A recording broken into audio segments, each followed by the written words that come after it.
আজকে দশম শ্রেণীর ভৌতবিজ্ঞান বইয়ে জৈব রসায়ন, ইংরেজিতে অর্গানিক কেমিস্ট্রি, এই অধ্যায়টা আলোচনা করব। এইটা মাধ্যমিক পরীক্ষার্থীদের জন্য খুবই ইম্পর্টেন্ট, এই জন্য কারণ এখান থেকে প্রচুর নম্বরের প্রশ্ন আসে। তবে অধ্যায়টাকে ভালো করে বুঝতে হবে। কিছু কিছু প্রশ্ন আসে যেগুলো ঘুরিয়ে আসে, যেগুলো তোমাদেরকে জিনিসটা অধ্যায়টাকে রপ্ত করে তারপরে উত্তরটাকে দিতে পারবে। তাহলে জিনিসটাকে ভালো করে তোমরা বুঝে নিবে। দেখো, প্রাকৃতিক যে সমস্ত পদার্থগুলো রয়েছে তাকে প্রধানত তিনটে ভাগে ভাগ করা যায়। তাহলে প্রাকৃতিক যে সমস্ত পদার্থগুলো রয়েছে, প্রাকৃতিক পদার্থকে তিনটে ভাগে ভাগ করা যায়। কি কি সেই তিনটে ভাগ? এক, উদ্ভিজ্জ মানে হচ্ছে উদ্ভিদ দেহ থেকে যে সমস্ত জিনিসগুলো প্রাপ্ত হয়ে থাকে, যেগুলো আমরা পেয়ে থাকি। তারপরে আমরা বলতে পারি হচ্ছে প্রাণীজ, প্রাণীর দেহ থেকে যেগুলো পাই সেটা হচ্ছে প্রাণীজ। আর তৃতীয় আমরা যেটা বলি সেটা হচ্ছে খনিজ পদার্থ। তোমরা মোটামুটি সবগুলো সম্পর্কে জেনেছো। এই যে শ্রেণী বিভাগ আমরা করলাম, সেই শ্রেণী বিভাগটা করেছিল যে বিজ্ঞানী লেমেরি। মানে এক একটা বিজ্ঞানীর মতে এক এক রকম পদার্থের শ্রেণী বিভাগ। তাহলে বিজ্ঞানী লেমেরি এর মতে যে প্রাকৃতিক পদার্থ রয়েছে, প্রাকৃতিক পদার্থকে কিন্তু আমরা তিনটে ভাগে ভাগ করি: উদ্ভিজ্জ, প্রাণীজ, খনিজ।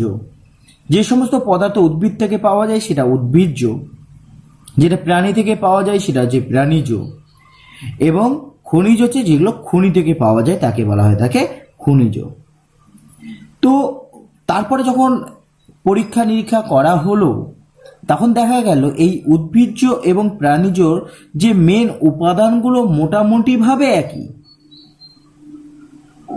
একই ধরনের যৌগ এদের মধ্যে পাওয়া যায়। আমি যদি উদ্ভিদের ক্ষেত্রে দেখি, উদ্ভিদের ক্ষেত্রে প্রধান উপাদান কার্বন, হাইড্রোজেন, অক্সিজেন, নাইট্রোজেন। তেমনি প্রাণীর ক্ষেত্রেও প্রধান উপাদান হচ্ছে কার্বন, হাইড্রোজেন, অক্সিজেন, নাইট্রোজেন, এবং তারা একই ধরনের যৌগ দিয়ে গঠিত।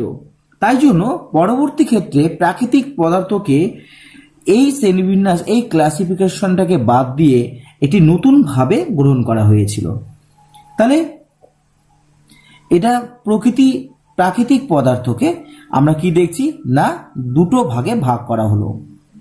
একটা হচ্ছে জৈব পদার্থ আর একটা হচ্ছে অজৈব পদার্থ। তাহলে প্রথমে যেটা ছিল সেটাকে কিন্তু আমরা দেখো, আমরা ক্লাসিফিকেশন কখন করব, আমরা পৃথক শ্রেণীকরণ কখন করব, যখন তারা আলাদা হবে। কিন্তু পরবর্তীকালে দেখা যায় উদ্ভিজ্জ এবং প্রাণীজের যে উপাদানগুলো সেগুলো তো মোটামুটি একই রকম। তাহলে এতগুলো শ্রেণীবিন্যাসের প্রয়োজন নেই। তখন কি হলো যে প্রাকৃতিক পদার্থকে দুটো ভাগে ভাগ করা হলো। একটা হচ্ছে উদ্ভিজ্জ এবং প্রাণীজ উৎস থেকে যে সমস্ত পাওয়া যায় তাকে জৈব পদার্থ, আর এমনি জড় বা খনিজ থেকে যেটা পাওয়া যায় তাদেরকে বলা হয়ে থাকে অজৈব পদার্থ। তাহলে প্রথমের যে দুটো ভাগ আমরা পেলাম, উদ্ভিজ্জ এবং প্রাণীজ, এই উদ্ভিজ্জ ও প্রাণীজটাই হচ্ছে জৈব। তাহলে কি হচ্ছে, তাহলে জৈব উপাদান কি? জৈব হচ্ছে যেগুলো হচ্ছে উদ্ভিজ্জ এবং প্রাণীজ বা প্রাণীজ দেহ থেকে পাওয়া যায়, প্রাণীজ উৎস অর্থাৎ তাদের দেহ থেকে পাওয়া যায়, সেগুলো হচ্ছে জৈব উপাদান। অজৈব উপাদান হচ্ছে খনিজ থেকে প্রাপ্ত বা খনিজ পদার্থ হচ্ছে অজৈব পদার্থ হয়ে থাকে। তাহলে আমরা যে দেখেছি লেমেরি কি করেছিল, প্রাকৃতিক পদার্থকে তিনটে ভাগে ভাগ করেছিল: উদ্ভিজ্জ, প্রাণীজ, খনিজ। কিন্তু পরবর্তীকালে দেখা গেল যে উদ্ভিজ্জ এবং খনিজ, এই উদ্ভিজ্জ এবং প্রাণীজ এই দুটো মোটামুটি একই ধরনের উপাদান দ্বারা গঠিত। তাই জন্য এই দুটো আলাদা দরকার নেই, তখন দুটোকে একসাথে করা হলো এবং নাম দেওয়া হলো জৈব উপাদান। আমরা যে জৈব রসায়নটা পড়ছি আজকে, সেই জৈব রসায়নটা আসলে উদ্ভিজ্জ এবং প্রাণীজ উৎস থেকে পাওয়া যায়। তাহলে জৈব পদার্থ কাকে বলা হয় বা জৈব যৌগ কাকে বলা হয় থাকে? তাহলে কার্বন ঘটিত যে সমস্ত পদার্থগুলো থাকে সেগুলোই হচ্ছে জৈব পদার্থ। তাহলে জৈব পদার্থ হচ্ছে কার্বন ঘটিত পদার্থ। তবে ব্যতিক্রম, মানে যেমন কিছু কিছু ক্ষেত্রে, যেমন আমি বলতে পারি যে অ্যামোনিয়া। হ্যাঁ, তাহলে আমরা দেখছি যে অ্যামোনিয়াটা হচ্ছে অজৈব পদার্থ। তাহলে জৈব পদার্থের একটা যদি উদাহরণ দেখি তাহলে হচ্ছে CH4। তাহলে অজৈব পদার্থের উদাহরণ যদি বলে তাহলে অ্যামোনিয়া বলবো, আর জৈব পদার্থের উদাহরণ হচ্ছে CH4। এইটার নাম, এই যে আমরা CH4 লিখলাম, এটাকেই আমরা বলে থাকি যে মিথেন। জৈব যৌগের সব থেকে সরলতম, এটা হচ্ছে সরলতম হাইড্রোকার্বন। সরলতম হাইড্রোকার্বন। হাইড্রোকার্বন কথাটা ব্যবহার হচ্ছে এই জন্য কারণ দেখো হাইড্রোজেন আছে এবং কার্বন গঠিত যৌগ, তাই জন্য এটাকে বলা হয়ে থাকে হাইড্রোকার্বন। তাহলে এই যে আমরা জৈব যৌগ পড়ছি, এই জৈব যৌগগুলো কি হয়, প্রধানত যে উপাদানটা থাকে সেটা হচ্ছে কার্বন। তবে এখানে একটা কথা, যে কার্বন থাকলেই যে সেটা জৈব যৌগ সেটা কিন্তু নয়। যেমন তোমার CO2, এখানে কিন্তু কার্বন রয়েছে, তবুও কিন্তু একে আমরা জৈব পদার্থ বলবো না। কেন বলবো না? কারণ এখানে হচ্ছে এই যে পদার্থগুলো রয়েছে, এই যে CO2, এটাকে কিন্তু আমরা অজৈব পদার্থ বলবো, কারণ কিছু কিছু গুণ থাকতে হবে। জৈব পদার্থে কিছু গুণ থাকতে হবে। যেমন তোমার 1 নম্বর গুণ হচ্ছে যে নন পোলার দ্রাবকে এরা হচ্ছে জৈব পদার্থগুলো নন পোলার দ্রাবকে দ্রবীভূত হয়, কিন্তু কার্বন ডাই অক্সাইড কিন্তু পোলার দ্রাবক। অর্থাৎ পোলার দ্রাবক কোনগুলো, নন পোলার দ্রাবক কোনগুলো, সেগুলোকে কিন্তু আগে জানতে হবে। অর্থাৎ যে কার্বন গঠিত যে যৌগকেই আমরা জৈব পদার্থ বলবো সেটা কিন্তু নয়। আমি এটা এখানে বললাম যে কার্বন ডাই অক্সাইড আমরা যেটা পেলাম, কার্বন ডাই অক্সাইড কিন্তু অজৈব পদার্থর মধ্যে পড়বে। তাহলে অ্যামোনিয়া এবং কার্বন ডাই অক্সাইড এগুলো কিন্তু অজৈব পদার্থ। তাহলে কিছু কিছু গুণ থাকে। তাহলে কি কি গুণ থাকে জৈব পদার্থের ক্ষেত্রে এবং অজৈব পদার্থের মধ্যে কি পার্থক্য আছে সেটা কিন্তু আমাদের আগে জানতে হবে। অর্থাৎ তাদের বৈশিষ্ট্যগুলোকে আমাকে ভালো করে জানতে হবে। যে কার্বন থাকলো মনেই যে জৈব পদার্থ সেটা কিন্তু কখনোই নয়। তাহলে জৈব পদার্থ আর হচ্ছে অজৈব পদার্থ। জৈব পদার্থ কিন্তু কার্বন থাকবেই, আমি যে কথাটা বললাম কার্বন থাকবেই। তবে এটাও বললাম যে কার্বন থাকলেই জৈব পদার্থ, সেটাও কিন্তু নয়। অজৈব পদার্থ কি হতো, কার্বন পরমাণু থাকতেও পারে আবার নাও থাকতে পারে। যেমন কার্বন ডাই অক্সাইডে কার্বন আছে, আবার NH3ও কিন্তু অজৈব পদার্থ, কিন্তু এখানে কিন্তু কার্বন নেই। তাহলে কার্বন থাকতেও পারে আবার না থাকতেও পারে।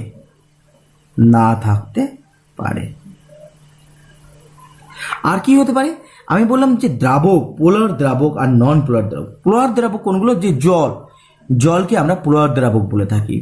জলকে পোলার দ্রাবক কেন বলা হয় থাকে?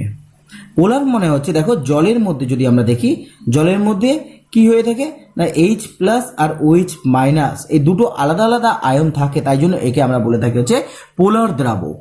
তাহলে এই যে জৈব পদার্থ আমরা পেলাম, এটা কিন্তু পোলার দ্রাবকে কিন্তু দ্রবীভূত হবে না। কোথায় হবে না, নন পোলার দ্রাবকে দ্রবীভূত হবে। তাহলে এখানে পোলার দ্রাবক আমি বললাম জল, তেমনি নন পোলার দ্রাবক কোনগুলো? নন পোলার দ্রাবক হচ্ছে যেগুলো আয়নিত অবস্থায় থাকে না, তাকে আমরা বলবো হচ্ছে নন পোলার দ্রাবক। নন পোলার দ্রাবকের মধ্যে যেটা আমরা বলতে পারি সেটার নাম হচ্ছে অ্যালকোহল।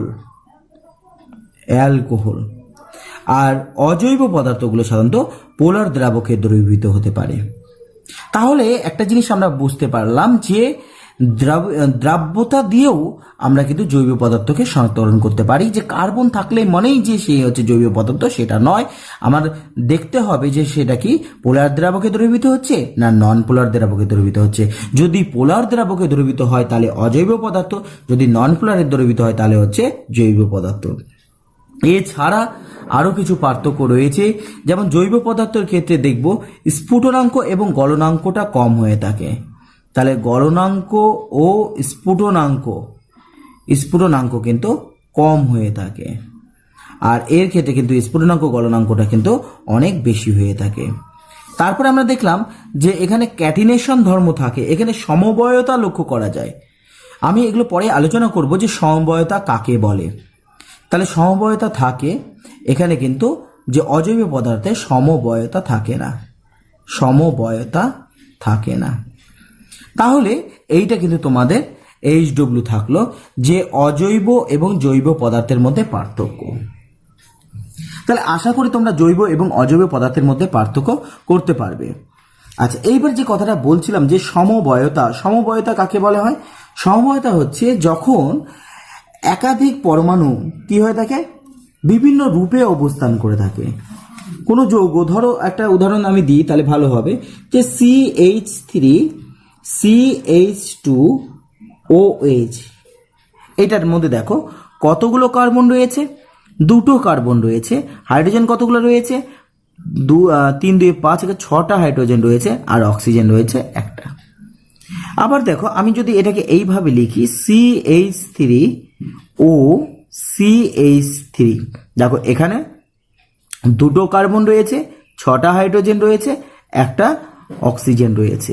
অর্থাৎ আমি এদেরকে যদি লিখি তাহলে কেমন হবে, যে কার্বন হচ্ছে 2টো আছে, হাইড্রোজেন রয়েছে 6টা আর অক্সিজেন। কার্বন আগে লিখতে হয়, হাইড্রোজেন। তাহলে যাদের সাধারণ সংকেত একই, এটা হচ্ছে সাধারণ সংকেত, তাহলে যাদের সাধারণ সংকেত একই হবে, সাধারণ সংকেত একই কিন্তু বিন্যাসটা আলাদা, কিন্তু বিন্যাস আলাদা, তাকে সমবয়তা বলা হয়ে থাকে, তাকে সমবয়তা বলে। তাহলে এই সমবয়তা তাহলে কার ক্ষেত্রে দেখা যায়? সমবয়তা কিন্তু এই জৈব পদার্থের ক্ষেত্রে দেখা যায়। এই সমবয়তা কিন্তু আবার বিভিন্ন ধরনের হতে পারে। কখনো কি হতে অবস্থান গঠিত সমবয়তা হতে পারে। দেখো এখানে যে সমবয়তা আমরা করেছিলাম, দেখো কি পার্থক্য, এখানে OH আছে অর্থাৎ অ্যালকোহল, এটা মাথায় রাখবে যে OH হচ্ছে অ্যালকোহল। আর এখানে দেখো এই যে বন্ধন অক্সিজেন লিখেছি, দুই দিকে দাগ আছে, এই ধরনের হলে তখন তাকে বলবো ইথার। তাহলে এটা হচ্ছে কার্যকারী মূলক কি হয়েছে, কার্যকারী মূলকের জন্য তারা আলাদা আলাদা যৌগ গঠন করেছে, একে কার্যকারী মূলক ঘটিত সমবয়তা বলা হয়ে থাকে। এটার নাম আমরা পাবো হচ্ছে ইথাইল অ্যালকোহল, আর এটার নাম হচ্ছে ইথার, ডাইমিথাইল ইথার। তাহলে OH যদি থাকে তাকে আমরা বলবো হচ্ছে অ্যালকোহল। কোনো যৌগে OH থাকার মানে হচ্ছে সেটা হচ্ছে অ্যালকোহল, আর এই যে বন্ধন এটা যদি থাকে তাকে বলবো আমরা হচ্ছে ইথার। তাহলে কার্যকারী, এগুলোকে বলা হয় কার্যকারী মূলক। তাহলে যাদের উপস্থিতি থাকার জন্য ওই পদার্থের ধর্মটা শনাক্তকরণ হচ্ছে তাকে কার্যকারী মূলক বলা হয়। তাহলে এখানে কার্যকারী মূলক কি আছে? OH, এখানে কার্যকারী মূলক অক্সিজেন। তাহলে কার্যকারী মূলকটা আলাদা হওয়ার জন্য তারা কি হচ্ছে, আলাদা যৌগ গঠন করছে, কিন্তু তাদের সাধারণ সংকেত একই। তাই জন্য এটা সমবয়তা। কি ধরনের সমবয়তা? কার্যকারী মূলক ঘটিত সমবয়তা। একে বলা থাকে কার্যকারী গ্রুপ ঘটিত সমবয়তা, গ্রুপ ঘটিত সমবয়তা। তাহলে আশা করি তোমরা সমবয়তা বুঝতে পেরেছো। যাদের গঠন সংকেত একই কিন্তু তাদের বিন্যাসটা আলাদা, তাকে বলা হয়ে থাকে সমবয়তা। আবার একটা উদাহরণ দিলে তোমাদের আরো ক্লিয়ার হবে। যেমন ধরো আমি এখানে একটা উদাহরণ দিচ্ছি, CH3 CH2 CH2 আর OH। এখানে দেখো কার্বন কতগুলো আছে? 3টে কার্বন আছে। হাইড্রোজেন কতগুলো আছে? 3 2 5 2 6 একে 7টা হাইড্রোজেন আছে, অক্সিজেন একটা। একে আমি অ্যালকোহলই লিখবো কিন্তু একটু আলাদাভাবে, বিন্যাসটা আলাদা হবে। তাহলে CH3 CH3 আর এখানে আমি OH লিখলাম। দেখো কার্যকারী মূলক একই আছে, এটা হচ্ছে গ্রুপ, কার্যকারী গ্রুপ বলা আছে, যাদের উপস্থিতির জন্য ও ধর্মটা শনাক্তকরণ হচ্ছে। দেখো এখানেও অ্যালকোহল আছে, এখানেও অ্যালকোহল আছে, কিন্তু পার্থক্য কোথায়? এখানে প্রথমে অ্যালকোহল আছে, এখানে কিন্তু মাঝের দিকে অ্যালকোহল আছে, অর্থাৎ দুটো কিন্তু আলাদা আলাদা যৌগ। এই যৌগটার নাম হচ্ছে N প্রোপাইল। এর পরের দিনে ভিডিওতে আমি তোমাদেরকে নামকরণ শেখাবো, এই যে নামকরণগুলো কেমন করে হচ্ছে। আপাতত আজকের জন্য তোমরা মুখস্থ করো যে এটার নাম হচ্ছে N প্রোপাইল অ্যালকোহল, আর এটার নাম হচ্ছে আইসোপ্রোপাইল অ্যালকোহল, আইসোপ্রোপাইল অ্যালকোহল। তাহলে আমরা কি দেখছি যে এটাও কিন্তু সমবয়তা। এটা কি ধরনের সমবয়তা? না, এটা অবস্থান ঘটিত সমবয়তা। এই ধরনের সমবয়তাকে বলা হয়ে থাকে অবস্থান ঘটিত সমবয়তা। তাহলে এখানে সমবয়তা বলছি কেন? কারণ গঠন সংকেত একই। দেখো গঠন সংকেত কি আছে? কার্বন আছে কতগুলো? 1 2 3টে কার্বন। হাইড্রোজেন কতগুলো আছে? 3 2 5 2 5 6 7 একে 8টা, অক্সিজেন একটা। এখানেও তাই, 1 2 3টে কার্বন, 3 3 6 7 8টা হাইড্রোজেন, একটা অক্সিজেন। অর্থাৎ তাদের সাধারণ গঠন সংকেতটা দেখো একই আছে, কিন্তু কোথায় আলাদা? না তাদের বিন্যাসটা, তাদের ত্রিমাত্রিক যে বিন্যাস সেটা তাদের গঠনটা আলাদা হওয়ার জন্য তাহলে কিন্তু তারা সমবায়তা তৈরি করছে। কি ধরনের সমবায়তা? অবস্থান ঘটিত সমবায়তা। এর আগে যেটা আমরা করলাম সেটা হচ্ছে কার্যকারী গ্রুপ ঘটিত সমবায়তা, কারণ কার্যকারী গ্রুপ ওখানে আলাদা আলাদা আছে, গঠন সংকেত একই হলেও কার্যকারী গ্রুপ আলাদা থাকার জন্য কার্যকারী গ্রুপ ঘটিত সমবায়তা। আর এখানে কি ধরনের সমবায়তা? অবস্থান ঘটিত সমবায়তা, কারণ হচ্ছে এখানে কিন্তু গ্রুপ একই থাকলেও তাদের অবস্থান মানে একটা প্রথমে একটা হচ্ছে দ্বিতীয় দিয়ে আছে, অর্থাৎ তাদের এই ধরনের যে সমবায়তা থাকে তাদেরকে বলা হয়ে থাকে অবস্থান ঘটিত সমবায়তা। দুটোর কিন্তু ধর্ম মোটামুটি একটু পার্থক্য থাকে। তাহলে আমরা সমবায়তা সম্পর্কে জানলাম, যাদের ক্ষেত্রে কি হয়ে থাকে, যাদের ক্ষেত্রে গঠন সংকেত একই থাকবে কিন্তু তাদের ত্রিমাত্রিক বিন্যাসটা আলাদা হবে, তাকে বলা হয়ে থাকে সমবায়তা। আচ্ছা, কার্বনের ক্ষেত্রে আরেকটা গুরুত্বপূর্ণ যেটা রয়েছে সেটাও বললাম, ক্যাটিনেশন ধর্ম। কার্বনের ক্ষেত্রে সমবায়তা দেখা যায় এবং পার্থক্যের মধ্যে এটা লিখতে পারো তোমরা ক্যাটিনেশন ধর্ম। ক্যাটিনেশন ধর্ম কি? ক্যাটিনেশন ধর্ম থাকার জন্যই দেখবে জৈব যৌগে প্রচুর পরিমাণে অসংখ্য যৌগ সম্ভব হয়। এই যৌগটা কেন সম্ভব হয়? যৌগটার পিছনে কারণ কি? এই ক্যাটিনেশন ধর্মটা এর জন্য দায়ী। ক্যাটিনেশন ধর্মটা কি হয় যে আমরা দেখব যে কার্বন আরেকটা কার্বনের সাথে যুক্ত হচ্ছে, এই যে ধর্ম এটাই হচ্ছে ক্যাটিনেশন ধর্ম। এই ধর্মটাই, যে ধর্মের জন্য একটা কার্বন অন্য কার্বনের সাথে যুক্ত হতে পারে সেই ধর্মটাকে আমরা বলে থাকি ক্যাটিনেশন ধর্ম। আচ্ছা, যদি এটা হাইড্রোকার্বন হতো, হাইড্রোকার্বন তোমাদের এর আগে একবার আলোচনা করলাম যে হাইড্রোকার্বন হচ্ছে হাইড্রোজেন এবং কার্বন গঠিত যে যৌগ। তাহলে এর মধ্যে যদি এই ধরনের দুটো যদি কার্বন থাকে তাহলে তার মধ্যে হাইড্রোজেন কতগুলো থাকবে, এবং সেই হাইড্রোজেনের সংখ্যাটা আমরা জানবো যদি আমরা বিন্যাসটা করতে শিখি। দেখো কার্বনের যোজ্যতা কত? কার্বনের যোজ্যতা হচ্ছে 4। কেমন করে আমরা 4 পাবো? তোমরা দেখো যে কার্বনে যদি ইলেকট্রন বিন্যাস করি, কার্বনের ক্ষেত্রে কতগুলো হয়ে থাকে? কার্বনের পরমাণু ক্রমাঙ্ক hydrogen, helium, lithium, beryllium, boron, carbon অর্থাৎ 6 হওয়ার জন্য ইলেকট্রন বিন্যাস প্রথম ঘরে 2টো থাকে, তারপরে ঘরে হচ্ছে 4টা থাকে। যেহেতু শেষের ঘরে 4টা ইলেকট্রন থাকে তাই জন্য কি হয়ে থাকে? এর যোজ্যতা 4। তাহলে কার্বনের যোজ্যতা 4 হওয়ার জন্য কার্বন দেখো কার্বনের সাথে একটা বন্ধনে ছিল, তাই জন্য কার্বনের চারিপাশে 4টা বন্ধন থাকবে। দেখো 4টে হাত হবে, 1 2 3 4, তাই জন্য 4টা হাইড্রোজেন যুক্ত হয়েছে। তোমাকে যদি এই ধরনের দিত, ধরো এই ধরনের একটা যৌগ তোমাকে দিয়ে দিল, বললো যে সম্পূর্ণ করো, এটা কিন্তু এখনো সম্পূর্ণ হয়নি, কারণ কার্বনের হাত কতগুলো হওয়ার জন্য এই কার্বনের হাত দেখো 4টা হওয়া উচিত, আছে কতগুলো? 1টা। তাই জন্য আমাকে কিন্তু চারিদিকে 4টে হাত এখানে লাগাতে হবে। আবার দেখো এই কার্বনের ক্ষেত্রে দেখো এদিকে 2টো হাত আছে, এদিকে একটা, তাহলে 3টে হাত ব্যবহার হয়েছে, তাহলে বাকি থাকলো কতগুলো? 1টা। কার্বনের যোজ্যতা হচ্ছে 4। কেন? কারণ দেখো ইলেকট্রন বিন্যাসকে আমরা জানতে হবে। আমরা পরমাণু পর্যায় সারণী পড়েছি, সেখানে ইলেকট্রন বিন্যাস আমরা জেনেছি ইলেকট্রন বিন্যাস কিভাবে করতে হয়। আচ্ছা, এবারে এই কার্বনের ক্ষেত্রে দেখো তাহলে এখানে 2টো আছে, তাহলে একে 4টা করতে হবে, তাহলে এখানে একটা হবে আর এখানে একটা হবে, দেখো 4টে হয়ে গেল। সমগণীয় শ্রেণী। সমগণীয় শ্রেণী কাকে বলা হয় এটা আমরা দেখব আজকে। দেখো সমগণীয় শ্রেণী হচ্ছে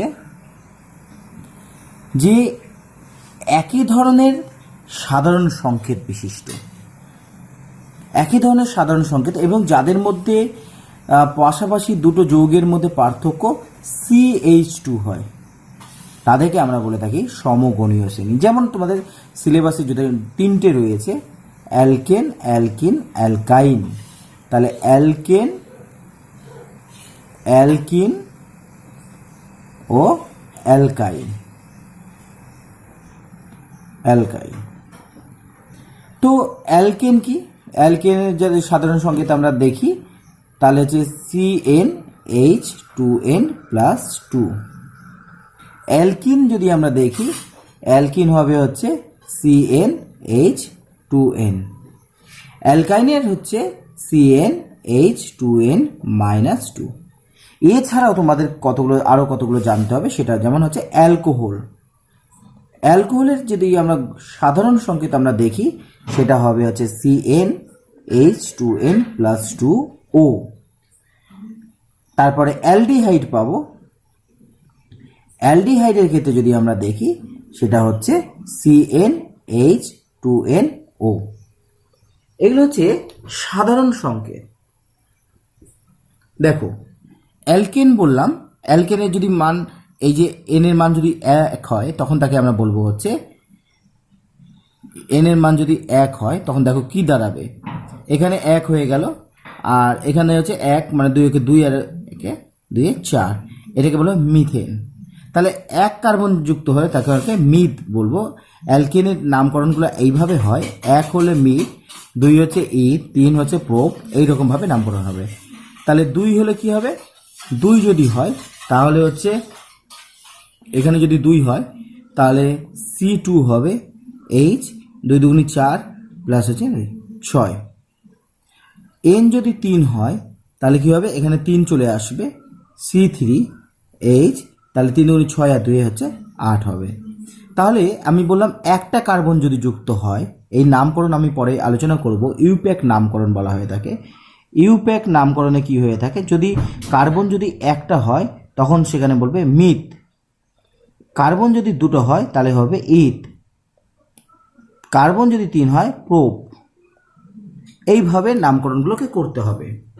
তাহলে অ্যালকিন এন কথাটা আসবে, তাই জন্য মিথেন, ইথেন, প্রোপেন হলো। দেখো একটা কার্বন যখন থাকে তখন তাকে বলবো মিথেন, অ্যালকিন গ্রুপ তাই জন্য এন আসবে। আর কার্বন যেহেতু এক আছে তাই জন্য মিথ, কার্বন এক থাকার জন্য মিথ, আর অ্যালকিন গ্রুপ হওয়ার জন্য এন, তাহলে এর নাম হচ্ছে মিথেন। এটার ক্ষেত্রে দেখো কার্বন দুটো আছে তাহলে ইথ, আর অ্যালকেন হওয়ার জন্য এন, তাহলে ইথেন। আবার দেখো 3টে কার্বন থাকলে বলবো প্রোপ, আর অ্যালকেন গ্রুপ হওয়ার জন্য একে বলবো হচ্ছে প্রোপেন। তাহলে মিথেন, ইথেন, প্রোপেন এগুলো হয়। 4 যদি হয়ে থাকে তাকে বলবো আছে বিউট, এগুলো মনে রাখবে। 5 হচ্ছে পেন্ট। তাহলে কার্বন যদি 4 হয় তাহলে তাহলে অ্যালকেনের ক্ষেত্রে কী হবে, এটা যদি 4 হয় তাহলে 4 দুগুণি 8 আর 2 হচ্ছে 10, হাইড্রোজেন হচ্ছে 10 হবে, এটার নাম হচ্ছে বিউটেন। তাহলে এগুলো সবই হচ্ছে অ্যালকেন গ্রুপ। তাহলে অ্যালকেন গ্রুপে বা আমরা এর আগের দিন বলেছি যে সব থেকে সরলতম জৈব যৌগ হচ্ছে এই মিথেন। মিথেন কেমন হয়, মিথেনের গঠন যদি আমরা দেখবে মিথেনে একটা হাইড্রোজেন থাকে আর 4টে হাইড্রোজেন এইভাবে থাকে। এদের মধ্যে যে কোনটা হয় সেটা হচ্ছে 109 ডিগ্রি 28 মিনিট হয়ে থাকে, টেট্রাহেড্রাল শেপ হয়ে থাকবে। তুমি যদি একটু গঠনটাকে এইরকমভাবে আঁকো, এই ধরনের শেপটাকে বলা হয় টেট্রাহেড্রাল। অনেকে মিথেনকে এইভাবে লেখে, সেটা কিন্তু ঠিক নয়, মিথেনকে এইভাবে লিখতে হয়, এটাকে বলা হয় টেট্রাহেড্রাল শেপ। তাহলে এটা ক্ষেত্রে কী হয়ে থাকে, এই যে অ্যাঙ্গেলটা তৈরি হয় সেই অ্যাঙ্গেলটা হচ্ছে 109 ডিগ্রি 28 মিনিট হয়ে থাকে। তাহলে আমরা দেখছি অ্যালকেন গ্রুপ হচ্ছে মিথেন, ইথেন, প্রোপেন, বিউটেন, 5 হলে পেন্টেন, হেক্সেন, হেপটেন, এইভাবে চলতে থাকবে। এইবারে দেখো দুটো গ্রুপের মধ্যে আমি কত পার্থক্য থাকবে, মানে একটা সমগণীয় শ্রেণী, এটা কোন গোত্রের না অ্যালকেন গোত্রের, অ্যালকেন গ্রুপের এগুলো যৌগ, এবং দুটো গ্রুপের পাশাপাশি যে দুটো যৌগ আছে তাদের মধ্যে পার্থক্য দেখো কত, এখানে একটা কার্বন বেশি আছে আর দুটো হাইড্রোজেন বেশি আছে, অর্থাৎ তাদের মধ্যে ডিফারেন্স হচ্ছে কত, CH2। তাহলে সমগণীয় শ্রেণী হচ্ছে যে সমস্ত যৌগগুলোকে একটি সাধারণ সংকেত দ্বারা তাকে লেখা যায় এবং যাদের ক্ষেত্রে পাশাপাশি দুটো যৌগের মধ্যে পার্থক্য CH2 হয়, তাদেরকে আমরা বলে থাকি হচ্ছে সমগণীয় শ্রেণী। সমগণীয় শ্রেণীর একটা সুবিধা হচ্ছে, যদি আমি অ্যালকেনের যে কোনো একটা অ্যালকেনের যদি আমরা প্রস্তুতি তার ধর্মগুলো জানি, ওই গ্রুপের বাকি মৌল যৌগগুলোর ধর্ম বা প্রস্তুতি একই রকমভাবে করা যেতে পারে। তাহলে এইটা কিন্তু এইটার মানে সুবিধা, সমগণীয় শ্রেণীর সুবিধাটা হচ্ছে এটাই যে গ্রুপের, ধরো অ্যালকেন গ্রুপ বা অ্যালকিন গ্রুপ যে কোনো একটা গ্রুপের, যদি আমি অ্যালকিন গ্রুপের যদি একটা যৌগের সংকেত আমি এই প্রস্তুতি যদি আমরা জানি বা তার ধর্ম যদি জানি, বাকিগুলোরও প্রস্তুত প্রণালীর ধর্ম সেম হবে।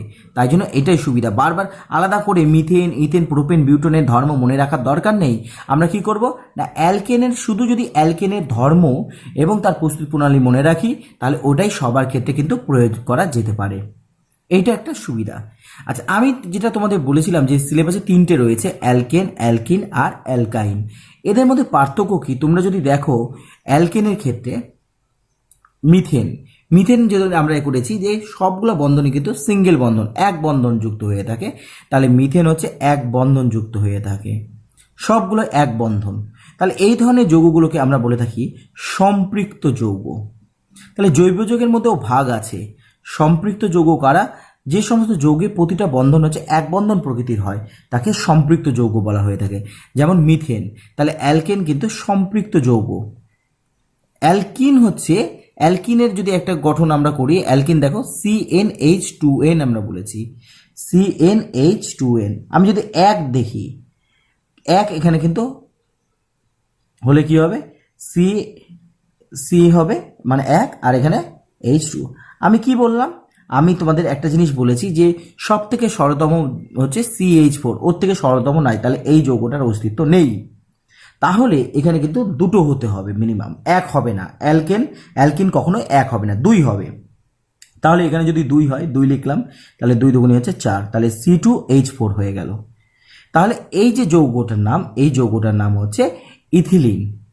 তাহলে এই যৌগটার নাম কি হয়, মিথেন ইথেন, আর এর নাম হয়ে থাকে ইথিলিন।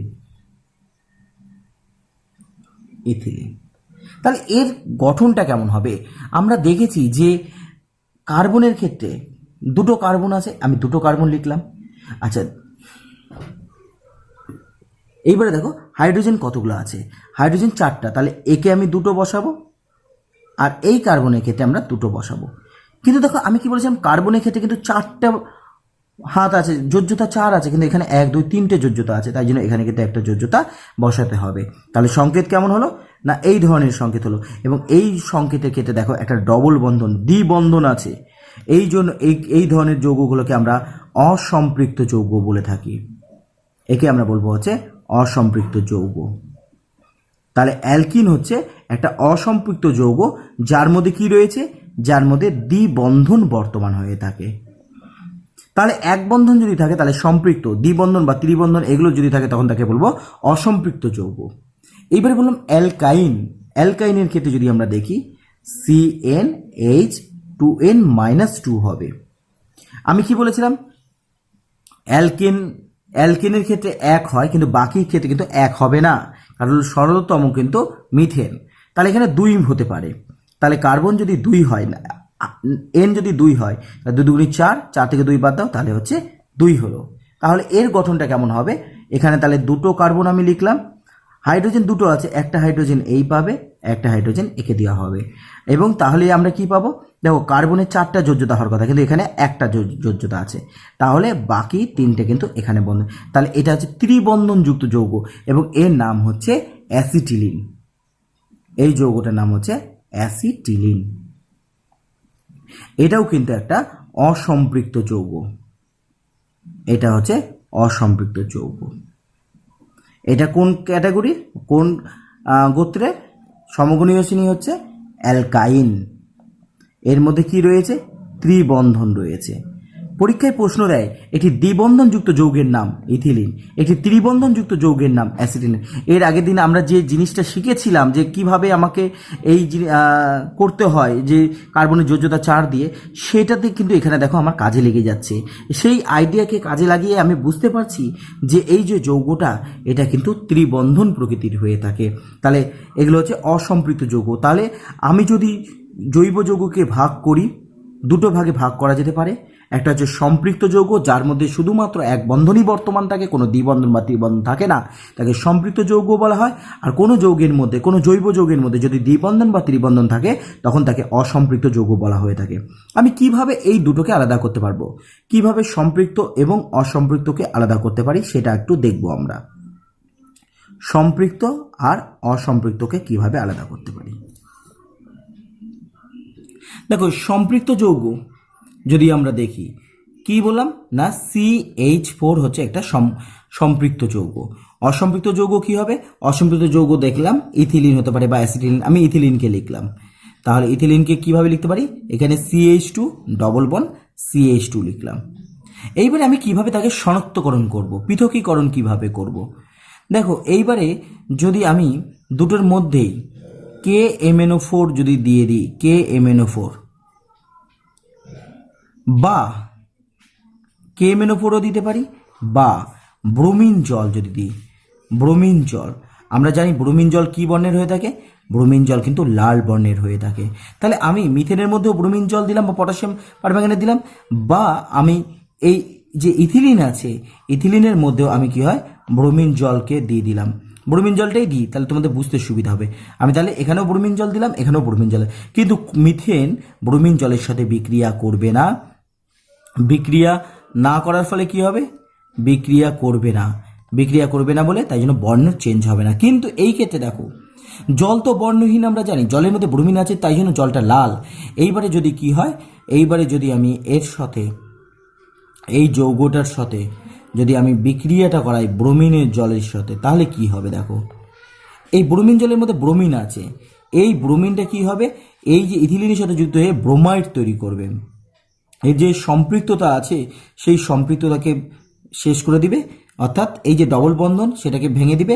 হ্যাঁ, ভেঙে কি ঢুকবে, ওখানে ব্রোমিনগুলো ঢুকবে। এখানে দুটো ব্রোমিন আছে, তাহলে একটা ব্রোমিন পরমাণু এর সাথে যুক্ত ব্রোমাইড যৌগ তৈরি করবে।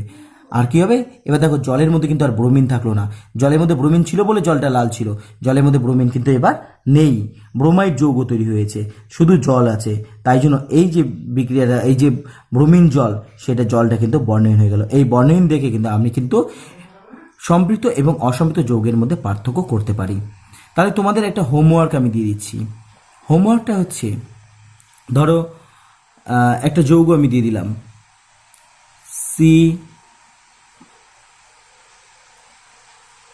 C5 আর H10, এটা সম্পৃক্ত না অসম্পৃক্ত বের করো। সম্পৃক্ত না অসম্পৃক্ত। বিক্রিয়াটা এই প্রথমে গঠন দিয়ে দেখাবে, তারপরে বিক্রিয়ার মাধ্যমে বিক্রিয়া তাহলে প্রথম গঠন ও বিক্রিয়ার মাধ্যমে প্রমাণ করো। আজকে এই পর্যন্ত থাক, এর পরের দিন বাকি অংশটা আলোচনা করব। ধন্যবাদ। Subscribe my channel PKB math.